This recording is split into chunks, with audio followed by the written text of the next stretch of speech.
Jordan, Tarver, thank you for coming on the podcast. What a pleasure. What an honor.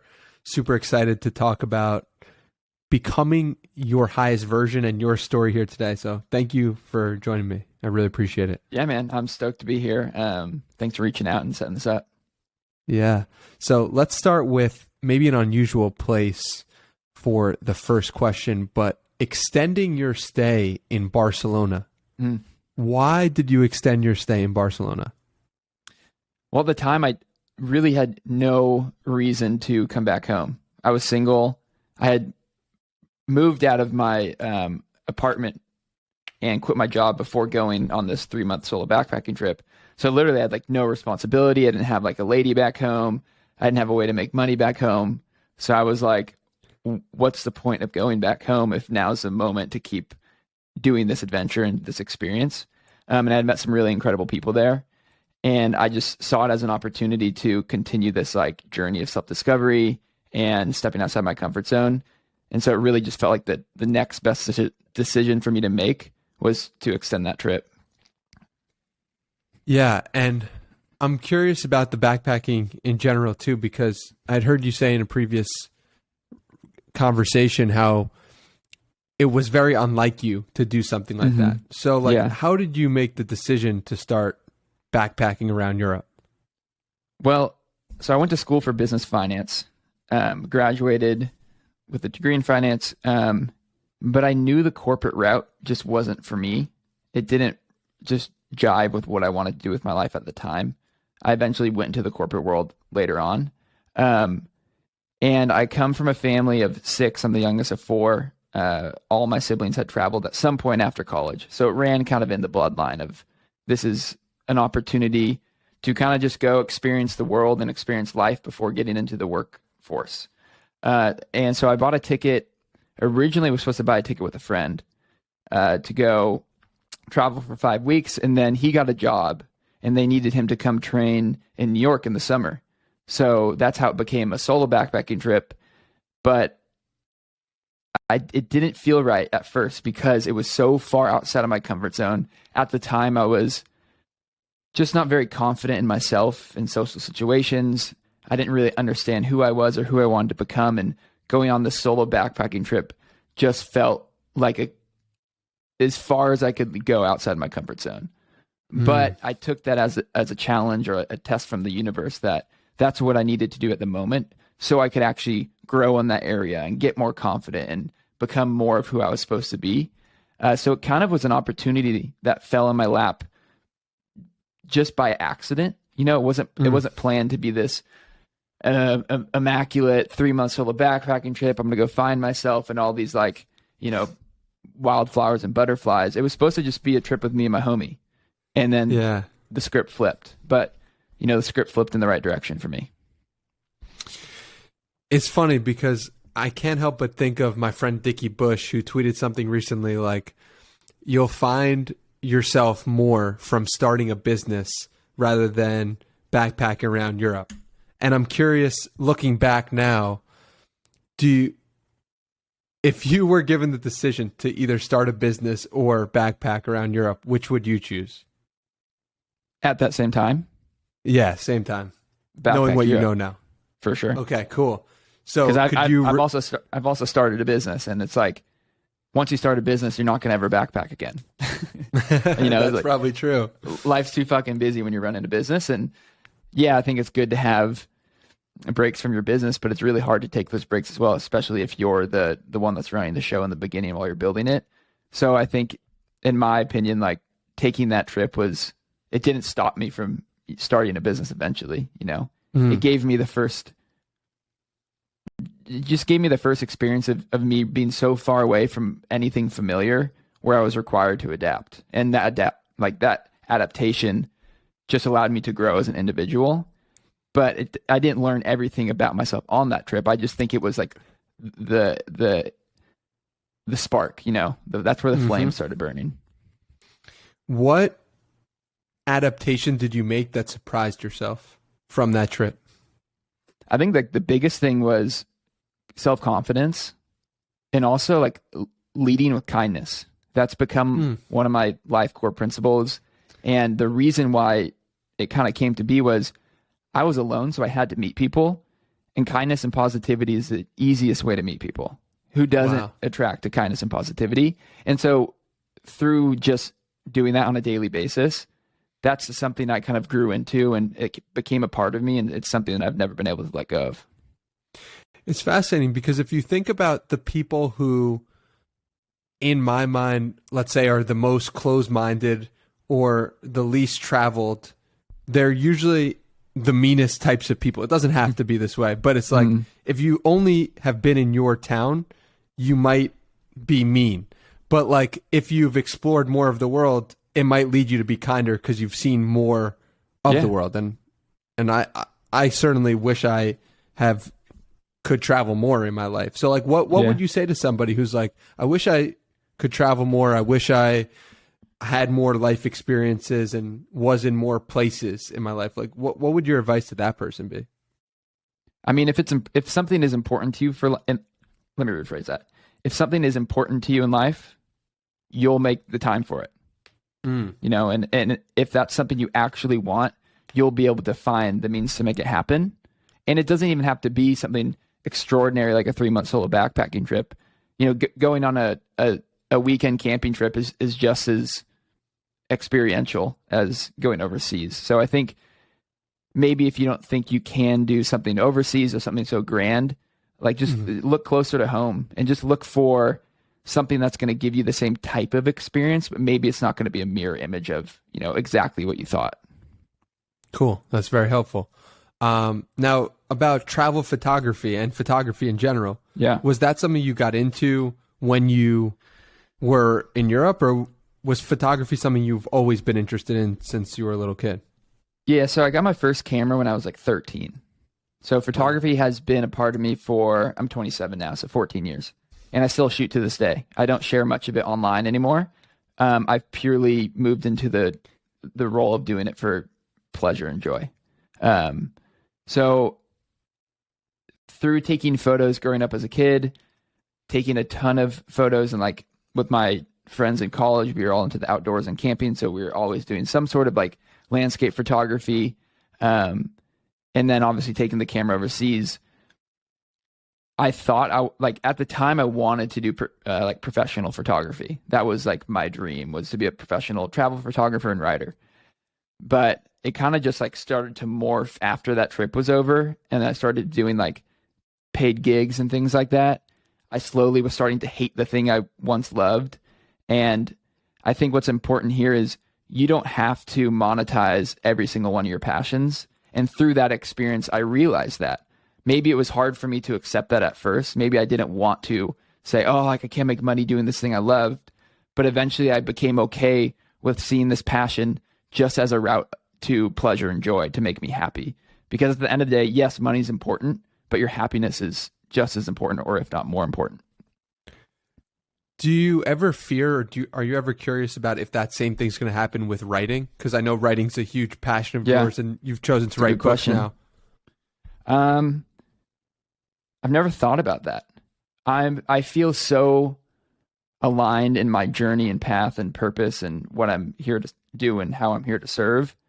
I don't think I worry about that because I trust and know the different directions I'm going to be encouraged to go just by the flow of life. I know they're going to be the right decisions for me. And I think letting go of photography for a money source was like a good lesson for me, to be okay with letting go of things you thought were going to be the thing forever. I think when we hold on to those things so hard and resist the change in the flow of life, that's when life works against us and not in our favor. So I don't fear losing anything because I believe that I'm going to be guided in the right direction no matter what. Sounds very much like your word for 2022, which is surrender. Surrender. Why is surrender your word in 2022, and how did surrender get its way to be your word? Were there other choices for potential words for your year? There actually wasn't. It was the first word that came to me. I've been doing a word of the year for, I don't know, maybe 3, 4, or 5 years, something like that. And the way I choose my word is I I try to reflect on what are some challenges that I faced in this previous year, so the last 12 months, that I want to improve on or be more open to leading into 2022 and throughout the year. And one thing was that whole, it's back to that same thing of like gripping too hard to life and trying to make life be exactly what you want it to be instead of letting life be what it's supposed to be for you. And surrender is, in my opinion, a great representation of that intention. Absolutely. What were some of the real struggles you had with surrender in 2021?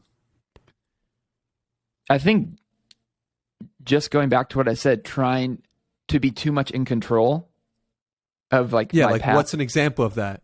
Okay, like an exact example? Yeah.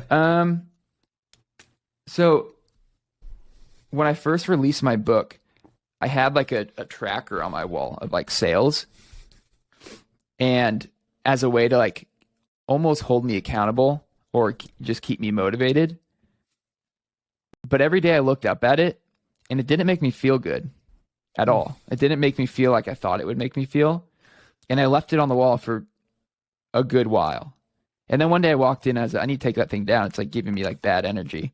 And I feel like that instance of me trying to be like, I need to sell this many books in order to be successful, rather than letting just the book sell itself and people find it and let it take on the journey that it was going to take on and reach as many copies as it's going to reach. I think that was kind of an example of me not surrendering to the book's natural path. And once I took that thing down, it not only made me feel better, but it took my focus off of the book sales and more on the intention of the work. And then that's when the book started selling. I was going to ask about that. The 5,000, something like 5,000 copies sold in February, 4,840. Was that right? 4,800. How'd that happen? TikTok, man. It's a beautiful platform. Oh, man. It's a beautiful breakdown. platform. What do you think you did to make that happen? I'll tell you exactly what I did. And I'll tell you how it all went down. So this is exactly how my book blew up. I started posting more book videos in December. I was at my parents' house for Christmas. Day after Christmas, a video blew up. Checked my book sales, 100 sales in a day. Never had sold that many books in one single day. And I said, oh shit, like this is not going to last very long, flash in a pan kind of energy. And then January rolls around, still doing more book videos, book recommendations, where my book is in the book recommendations, stuff like that. End of January, 1,000 books sell. And I was like, oh shit. I remember back on December 26th when I thought it was only going to be a flash in a pan and 100 was going to be my max. And so now I'm thinking, okay, so maybe I should be a little bit more open because I don't know what's actually going to happen next. And this is proving to me that great things are going to continue happening. Still continuing. February rolls around. Video goes viral, 3.5 million views. 3 days, 1,700 books in 3 days. And I was Let's go. again, oh shit, here we go. It's the snowball effect is in effect. And I was, again, doubting, like, there's no way this can keep going. End of February rolls around, 4,800 books. And so it was just a slow accumulation of people finding the book, and the dominoes just continued to fall. Let me ask you something, because that's such a beautiful story in the power of social media and TikTok. But I couldn't help but notice at every point you said to yourself, this can't continue. Why was that your first reaction? I guess I wasn't used to it. You know, I wasn't used to seeing those numbers. I've been in the creative game for so fucking long, and I've put out so many projects, and I've put so much time into all this, and it's taken me so long to see success. I mean, I've been publicly sharing work since 2012. Wow. Now, the professionalism of my work has obviously changed, but just having skin in the game of creativity and trying to build a creative career for 10 years now, you know, and so it took me 9.5 years to really start to see the fruits of my labor come back to me. And so I think I was still in my more novice mindset of what could happen. And so I was genuinely surprised. And I think I'm starting to grow out of that now because I'm seeing more success and things are paying off, and I'm recognizing myself for the work I'm doing. But I think at the beginning of this experience with the book kind of taking off on TikTok, it was more of like, oh shit, like this is new. Yeah. What other beliefs do you think you might hold that might be holding you back right now? Like self-limiting beliefs? Yeah. I feel like something I've struggled with is that, like, even though I do have an audience, sometimes I think the audience isn't there. Sometimes I don't know if the audience is going to be there when I want to put out a product to help them. Even though I see the number, 70,000 on TikTok, for some reason, sometimes I look at it and don't actually believe they're really on the other side of the phone.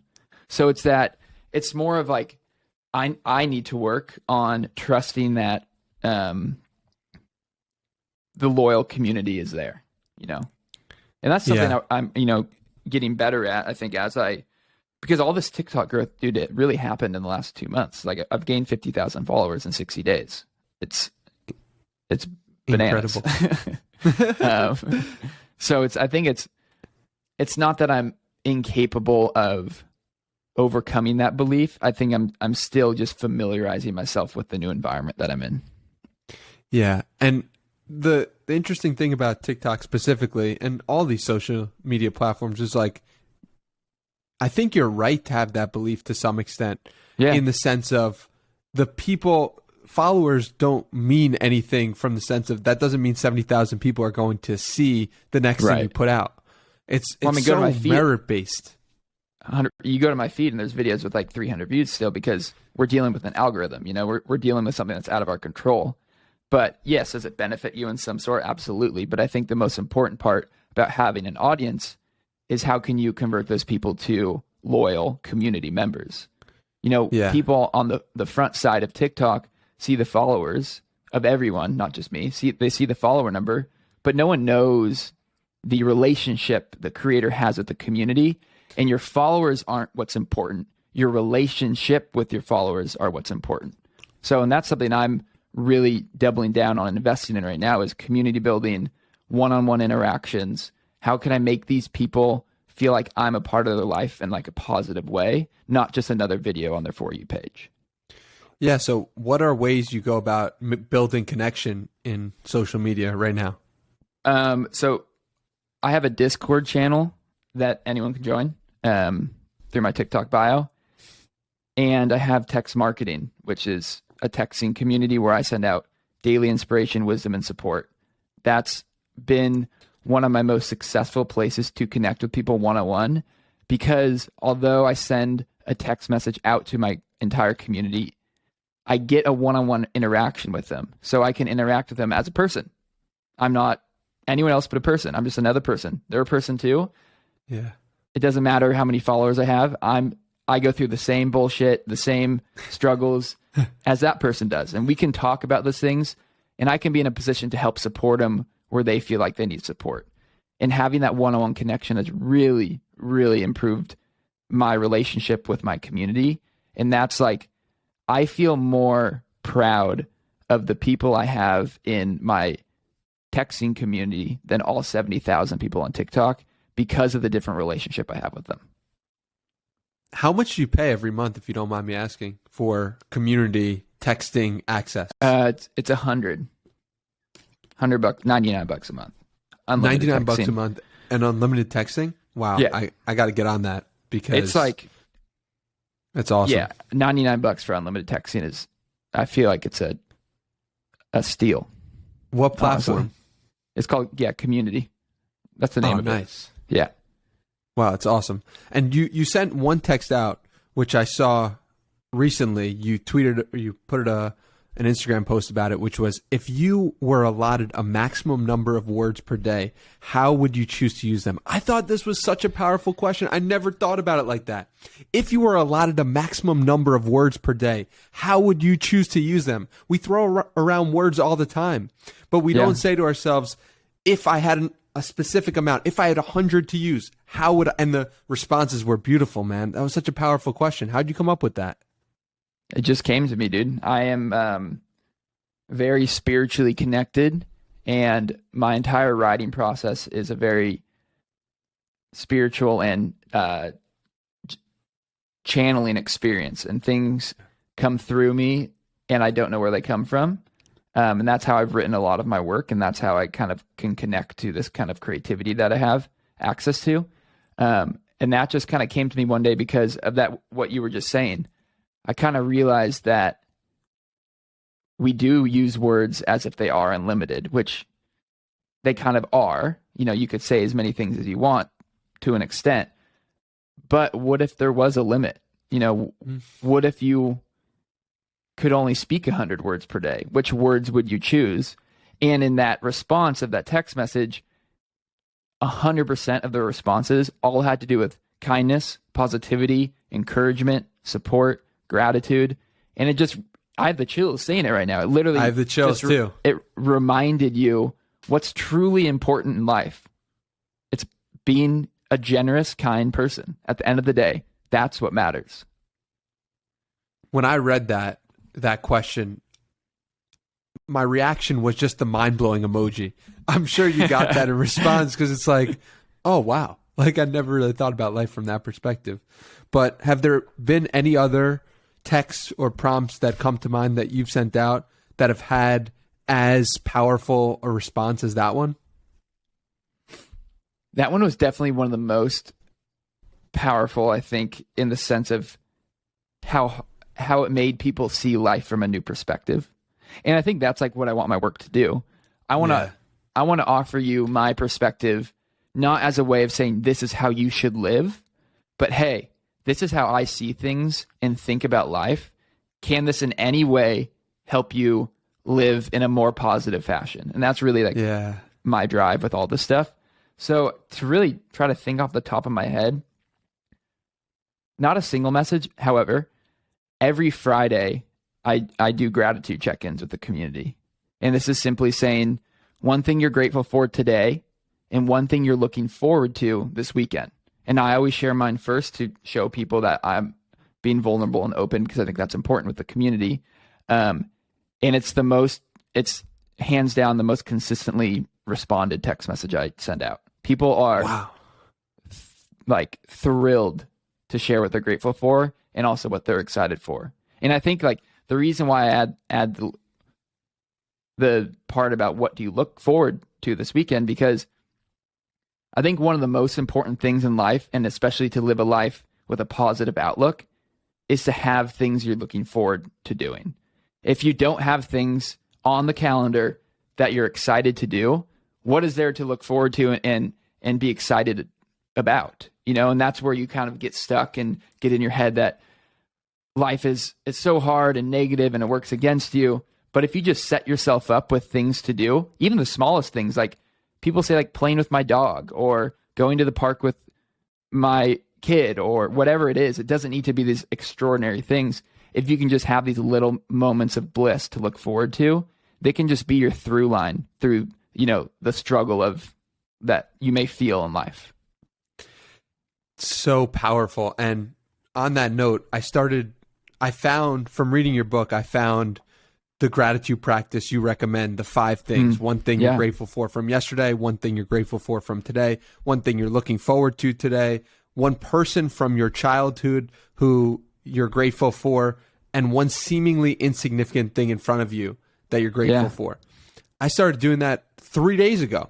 And I've been doing it, and I can't see myself not doing it. It literally makes my day. And when I get out of bed, when I've got out of bed for the previous 3 mornings, I've been like, wow, I can't wait to write this down. I love that, I can't wait to do this exercise. And I did it with my grandma a couple of days ago as well, and brightened her day. So it's like, I got the chills. Yeah, man. What you're doing is really, it's impactful. Right? Thank you. You don't realize, because unless you see this or have this conversation, I could just be doing this conversation. I could be doing this practice my whole life for the rest of my life now. But you might not get the credit of knowing that it was your words, your insights that pulled that out. Well, I appreciate you sharing that with me because, it does mean a lot when I, hear these practices aren't just things that I'm throwing out into the abyss and, missing. So I'm glad it's playing a good role for you. Yeah, and I'm on that topic. It's like, how can the crazy thing about TikTok, the crazy thing about creating content online is you could take that one concept of like a gratitude practice in the morning and like brainstorm 100 different content ideas for ways to communicate that. And one of those ways might really hit the heartstrings of people in a way that it might not. And so you obviously did that with your book, and so it's awesome to see. On the topic of the book, I was curious about one question. So there's a great quote, how trusting yourself is the first step in recognizing your full potential. Why? Why is that the case? Why is trusting yourself how you reach your full potential? I believe that without trust in yourself, nothing is possible. Your greatest potential isn't possible because you won't trust yourself to go there. If you don't trust yourself, if you have no trust of your capabilities, of how far you can push beyond your comfort zone, you're always going to remain the same and have nothing better than what you have now. And so if you want to reach your highest self, you're going to have to build that trust within yourself to go there, to go the distance, to put in the time, to be open-minded, to be vulnerable, to push outside your comfort zone. So it's really like the key ingredient to getting there, because if you don't trust yourself, you're not going to take those challenges. You're not going to have the audacity to do something that feels a little bit outside of yourself. What are the ways you build that trust muscle today with yourself? For me, discipline is huge. I'm a big fan of the compound effect. It's a book I've shared with Bobby. It's one of the first books I'll recommend to anyone. It was one of the first self-help books that really left a large positive impact in my early years of being interested in self-help. And the compound effect is simply small repeated actions will compound into greater things over time. And that's the same thing for trusting yourself. So for me, discipline is huge in trusting myself, because if I'm disciplined to do the things that make me a better person, I'll consistently build more trust, because every single day I'll be going through those small repeated actions. And over time, my trust is going to compound into a greater and greater thing. So for example, my daily routine is really big for me. It helps me trust myself, because journaling is part of my routine. Meditation is part of my routine. And those two things, I feel like, teach me more about myself. And both are super introspective experiences in their own ways. And I feel like when I learn more about myself, my capabilities, my innate qualities kind of come to the surface, and it helps me realize what I'm actually able to do in life. And so doing that every single day, I have daily little reminders, almost like their own like pieces of encouragement to myself of what I can do in my life. How did meditation stumble its way into your life? So I started meditating in 2016. I had a little passion project before this book was out, and I had taken a journal on my solo backpacking trip, and I came back and I transcribed it all into Google and added present day reflections to make kind of a story about my travels. And I was getting ready to put that book out, and I was putting on an art show and book launch event with it. This is when I was into photography. So I had all my photos printed out on big pieces of wood from the whole trip. So it was like this whole like experience that people could walk through. And I started meditating to manifest that event. I wanted to visualize that event happening at the specific space before I even knew I could book an event there.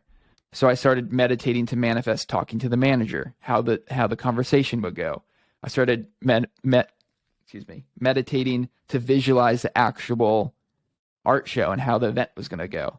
And so that's how I really got into it. And that's why I'm so into manifestation nowadays, is because I saw the power of manifestation at such an early stage of my meditation journey that you can't unsee it when you see it work. You can't unsee the impact it had. And so that's something I include, moving forward. It's not the only kind of meditation I do, but it's definitely one thing I kind of keep close by. You were talking in the book about how you were doing this guided meditation and visualizing yourself be an author, and then you painted a nice picture of that being an imaginary person, and then it actually ends up being you. What was that guided meditation you did? Do you remember? Do you have access to that? Could you share that? Absolutely. I still do it to this day. 5 years later. I'll send it. We can put it in the show notes. You have show notes? We can Please. Put in the show notes. Yeah, absolutely. Okay, it's my favorite meditation on the internet. And I've probably given this person at least 1,000+ views of this thing. It's a 15-minute meditation. Guided meditations are sometimes hard to find on YouTube because you got to really like the person's voice. And I really lucked out. This was the first one I listened to. And they just take you through a really beautiful journey of kind of calming the body, calming the mind, getting outside of having resistance around certain things. And I feel like it really just opens your mind up to letting whatever needs to come through about the one specific thing you're trying to manifest within that meditation. And I think like the important thing about meditations, whether it's this one you do or another one, is you don't just manifest. Jim Carrey says it the best. You can't just manifest and then go eat a sandwich. There's still work to be done. And so manifestation really allows you to get clear on the steps that you need to take to get to your desired, let's call it, destination. So for example, in my story that I include in the book, I was, after the book event, I then started trying to manifest a full-time writing job. And so I started to visualize, what do I need to do to get there? I don't know. I went to school, got a business finance degree. I went to Europe for 3 months, and then I was in mortgages for 2.5 years. Like no lick of writing ever professionally. So it just helped me become aware of what types of actions do I need to take to get to this dream of mine. And I think that's like really key. It's like, it's not magic. It's sort of magic, but it's not magic. You still got to do the work. And so I'll send you the link after this and we can put it in the show notes. But it's like I've listened to this thing consistently, not every day, but consistently since 2017. Yeah, I'm making a note to remind you to send that to me after. And I want to like download it in case someone deletes it one day because I'm like worried. That's what I do with my favorite one as well. I feel like it's below. Like it's provided me like such good guidance. I probably wouldn't know what to do if the video like got discontinued or something. Was there any resistance for you to start meditating or start visualizing? For a lot of people, it's woo-woo or it's not in their wheelhouse. But I'm curious from your perspective. I'm a really open person. Like I'm really open to anything, and I think that has benefited me in many ways beyond meditation. So I was definitely open to the idea. Now that doesn't mean it was easy. Like I still had my challenges of knowing how to do it, being able to sit for longer than 5 minutes, those kind of things. But I'm generally like, this is my philosophy in life. If something's not going to hurt me and it has a potential to improve my life, why not try it? Why not try it? That's how exactly. That's how I live. And I feel like, why wouldn't you live that way? And if you find out you don't like it, great, never do it again. Finding out what you don't like is equally as important as finding out what you do like. Yeah, absolutely. And just that open, but that sounds like somebody who would travel to Europe. Somebody who's open to new experiences, who's willing to try things, right? Like, it sounds like you're destined for this. I think here's the deal. Life isn't about becoming a new person. It's about learning who you were already supposed to be, So true. So maybe I was always innately an open, self-confident, outgoing person, but I had to do something to get me there. I had to do something to break me free of what was holding me back and reveal those qualities. And I think that's what the experience of going overseas did for me. It reminded me like who my inner child really was. It was someone who was outgoing, adventurous, social, talkative, all those things that maybe got trapped inside of me when I went to high school and got a little bit self-conscious because I was in this big public school setting for the first time, and it made me kind of close up to protect myself. And so it was that experience was opening me back up to who my soul always knew I was, you know, Yeah. but it was that experience that really reintroduced myself to myself. It's fascinating because so many times we're doing something and we don't want to acknowledge, or we aren't able to acknowledge that that's our path. What I mean by that is like when Tim Ferriss is doing his podcast and he is saying, I'm just searching for my next thing. I don't know what it's going to be. Like I'm searching for, I don't know what I'm so curious. What is it going to be? Yeah. It's like, dude, you're doing the podcast. Like, like this is your thing. You're really good at this. I had a friend yesterday I was talking to who's an incredible writer. He's like, I don't know what I want to do. Like, I don't know my path. I don't know my purpose. What do you think is going on in that situation from being there yourself? What do you think is going on in that people who are good at specific things but are still looking? What is that? I think there's an understanding that there's always more to life. Mm-hmm. And life isn't, I've been teaching this recently. Life is not linear by any means. And I like to look at life as what I like to call a rock wall. So traditional thinking is life, you have one thing and you move in a ladder up in a linear line, right? And But nowadays, the way I approach life is in a rock wall. So you can still make progress, but you can also make progress going left, right, diagonal, and down. Any direction you need to go to get to your what you think your life pinnacle is a good move. So I think in those situations, people that are really good at things know there's more for themselves and are being open to what life brings them as their next opportunity, rather than closing off their doors and staying in this lane and thinking that this is the only way they can live their best life. So like for me, for example, I think like I have that experience even within writing. Like after my book came out, it was all about what do I want to create next? I don't know. Like I don't know. And being a creative person, you kind of have to wait for that thing to come to you mentally, because a lot of things that are successful are just intuitive and out of the blue creative hits. And once it comes, you got to go. Like you got to go. And I think that way, like Tim Ferriss is talking about, he's just being open to what life brings him because he's interested in learning more about what he's able to do. And then also Tim Ferriss he's known to be the person that becomes an expert at one thing and then can go to the next thing and then become an expert at that thing.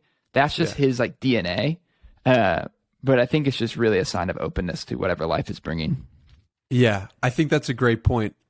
I also think, though, that it's important not to feel lost in that process. For sure. Right? That's one thing. My friend was struggling with the writing yesterday, and Tim Ferriss felt like it sounded like, oh, I'm lost, that I'm not figuring this thing out. But I like your approach where it's like, nah, I'm just being open to experience. Yeah. And it's a simple reframe of what they might be feeling. Yeah, I mean, I think everything in life is a reframe. And I think that's how you live a positive life is if you want to live a positive life, you have to be able to reframe any situation to see it as such, you know? So you have to be able to... Sorry to cut you off. Speaking on the reframe point. Yeah. You know, you got into a car accident, which near-death experience with, I believe, 10 other people, and you were able to reframe that into something positive. 100%. I'm curious about the other 10 people or 9 people in the car. Have you spoke to them? Do you know how that experience has shaped their life? I actually haven't had that conversation with them. They're all my friends still to this day. Wow. I could text all 10 of them right now in a group chat and ask them the question. I haven't, but that would actually be really interesting because obviously every single person in the world is uniquely different. And Yeah. every single person had a different experience with that experience, based on your fears, based on your willingness to process, based on your ability to reflect, I think is going to change how things impact you. And the reason why it had this positive impact on me, because as it wasn't immediate by any means, but as I got older, I started to reflect on it and ask why. Like, why did this happen? Because I'm a big believer in things happen for a reason. And it's just continuously asking why about situations will unveil the real reason things are happening. And asking why about the car accident kind of led me to this like more refreshed perspective on what was the positive impact, not just the fear it gave me of almost dying or driving by another big rig, but what did it give me to live a fuller life? Why do you think, or how have you been able to cultivate the belief that everything happens for a reason? Because I'm always able to find the reason. I feel like if you go deep enough on the self-reflection, you can find something that resonates with you. And it isn't like an absolute, but I think when you say everything happens for a reason, it's what you find in that. It's really what gives you solace. What is it that you find in that self-reflection that gives you closure, that lets you break free from whatever the reason you got fired, the reason you got in the car accident, the reason your girlfriend or boyfriend broke up with you. It's when you can find that thing that frees you from the negative experience. That's the reason. And you're the only person will know the reason, because you're the only person that understands it at the level that you understand it. What are some other ways to get better at reframing things? So something I teach, I have a new book and workbook coming out in Let's go. hopefully July. So, which is all about finding your purpose, and comes with a whole 30-day action plan that takes you through the exact process of how you can find your purpose in life. One of those steps is directly related to self-limiting beliefs, because to move forward in life in any capacity, you have to get over the self-limiting beliefs that are holding you back. So what I teach in that part of the book is these things called empowering core beliefs, which are reverse positive I am statements. So for example, say the self-limiting belief is I'm not enough. The empowering core belief is I am more than enough. So it's reframing that from a negative to a positive. I think you can do that. Maybe they're not empowering core beliefs, but using that same just understanding of that quick reversal of things. And how can you turn I got in a car accident and I almost died into I got in a car accident and it taught me how to live a fuller life. So it's finding what's the opposite of the negative experience, and how can you see that for yourself so you can start to have that as your primary outlook. How often do you repeat affirmations or statements to yourself like that? Like you flip the belief, and now are you saying it to yourself every day? Are you saying it to yourself once an hour? What's the medicine approach? Monday through Friday. So I literally, I journal Monday through Friday. I take weekends off because I deserve a break. So I start my journaling off with 3 things I'm grateful for. And then I write about how the things I've recently done have made me feel. And then I end with 5 to 7 positive affirmations. And those positive affirmations usually change based on what I'm working through currently in life. There are a few that have stayed the same for a very long time because they're things that I want to make sure I don't go back on, because maybe they're things that were difficult for me to overcome at the beginning. And so I don't want to let go of that and then accidentally fall into maybe the same thought pattern that I used to have around those things. So I write them down Monday through Friday. I think what's important is finding what works best for you. You can read them out loud in a mirror. That works great. I've done that a lot too, especially when I'm trying to drill something in that maybe seems a little bit more difficult. Talking to yourself in a mirror is really powerful, also uncomfortable, but very powerful if you're able to do it. But yeah, I think if you can at least do it like morning affirmations, Monday through Friday, you will definitely see a benefit from that.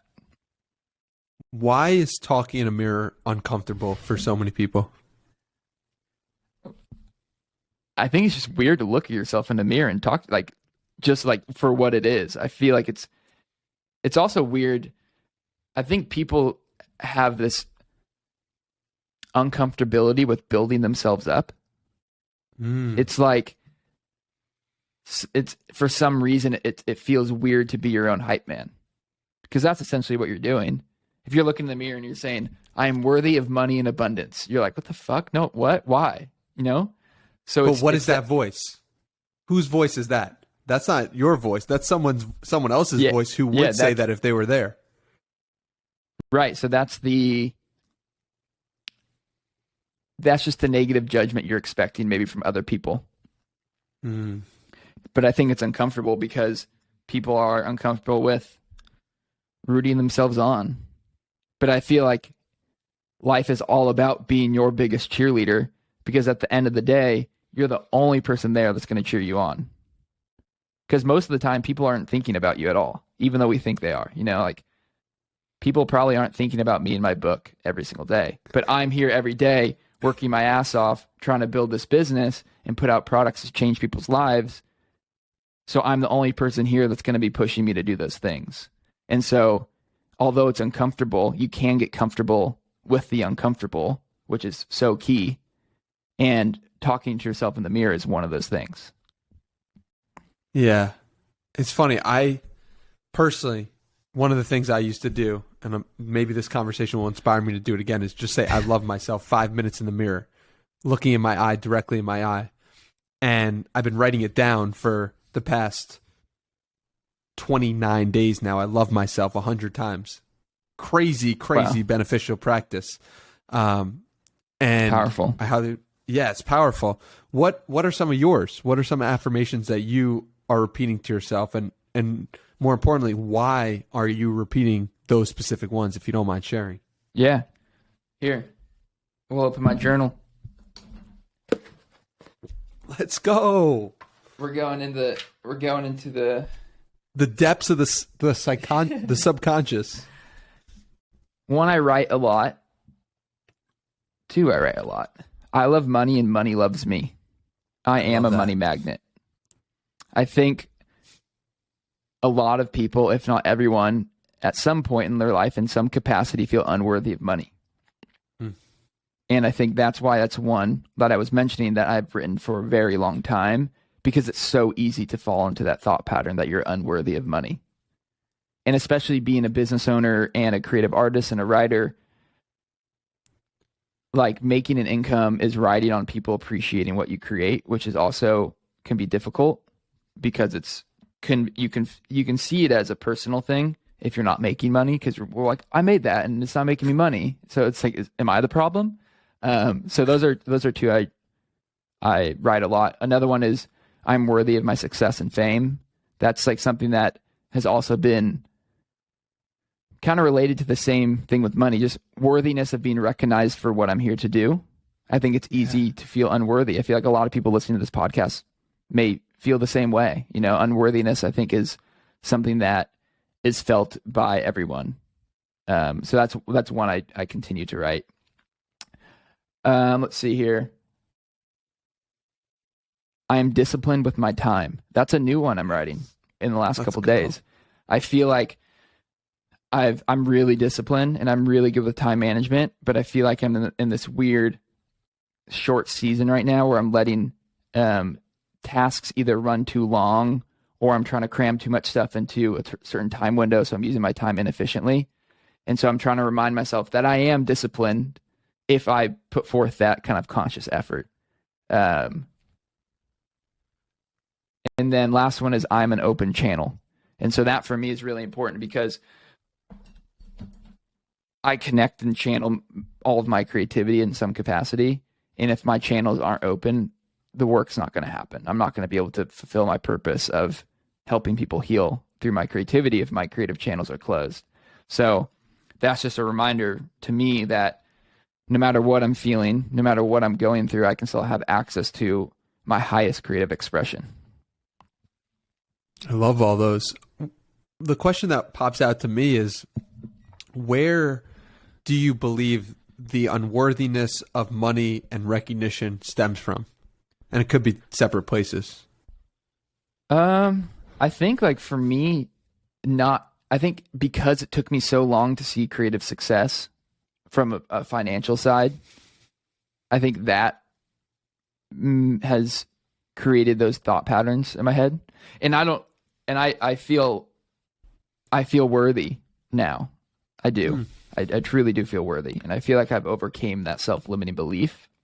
And I feel abundant and I feel recognized for my creativity and that people value it. Those are all things I struggled with for the first 7 years of my creative career. And that's why I said I continue to write them down, because I struggled with them for so long. I don't want to go back there because I don't want to fall back into that limiting lifestyle or limiting mindset, rather. Why do you think writing what you want your truth to be, or writing your truth, or affirming what you want to happen in the present tense, why does that work? I think someone actually told me this in my community a couple of weeks ago. Journaling or writing gives your soul a voice. Yeah, I love that. And so I really just think it, because you have so much stuff in your head all day long. There's no way that you can have these positive affirmations that just stick like right here in front so you can remember them all day long. And so I think when you write them down, it's almost like imagine signing a contract on the dotted line. Like it's almost that same thing. You're penning it down to make it a commitment to something that you're going to believe. So for example, when I write down I'm a money magnet, I'm like reaffirming that to myself visually and through writing that that's a truth, rather than me thinking it. And if I think it, the voice over here is going to come in and be like, no, you're not worthy. You're not a money magnet. So I think writing it allows you to get over that negative chatter and see it objectively as for what it is. I love that. That makes a lot of sense to me. Jordan, anything else you'd like to cover before we come to a close? No, man, this has been a really great conversation. I think we've got into some really amazing things. I think that just the thing that I'm most excited for is this new book that's coming out in workbook. And I think the most powerful part about it is the action plan that comes with it, because finding your purpose in life, which is the reason you do things, your why, it can be a very overwhelming path to walk. And so my MO right now in my business is guidance. How can I provide not just information and inspiration, but how can I provide the best guidance to my community? People read self-help books like my book, You Deserve This Shit, and 10 days later, they're not inspired anymore, because traditional books don't come with action plans. They don't come with workbooks. And I really wanted to create a product that had something tangible that people can read the book, read all the things I'm going to explain, and then everything they read in the book gets put into play. So I'm really excited to put this thing out probably around July. I really think it's going to be a powerful piece for many people to find meaning in life. And if you're willing to do the work, the reward of feeling that meaning is worth every minute. Is there a title we can look forward to yet, or unreleased, or we're not going to I'll give talk it to about you. the title? Oh, Pursuit of Purpose.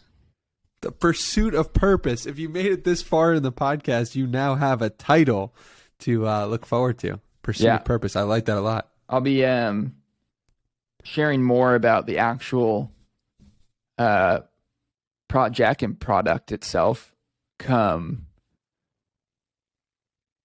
mid-May, probably. Yeah. Like if people want to see what it looks like visually and that kind of stuff, that's when the cover and all that things will be released. So stick around, follow me on TikTok. It'll be over there. Yeah. Where should we send people to connect with you further, Jordan? Yeah. My primary platform is TikTok. I'm also on Instagram at Jordan Tarver. If you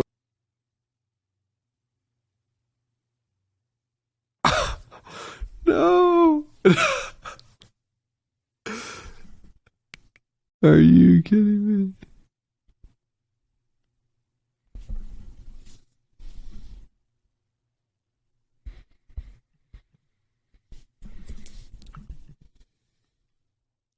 No, you're good. Happens to me too. Okay. So what I was saying is at Jordan Tarver on TikTok, at Jordan Tarver on Instagram. If you want to get on the inspirational text messages, text 707-289-7047. We can throw that in the show notes, but those are like really the three best places to get a hold of me and consume what I'm putting out. Awesome. Well, thank you for all that. We'll put everything below, and I really appreciate you taking the time today, spreading your positivity, your wisdom, and the wonderful things you've channeled to create such a beautiful thing. I'm so grateful for it. Thank you for coming here today. I appreciate you, man. Thanks for having me. I really appreciate it.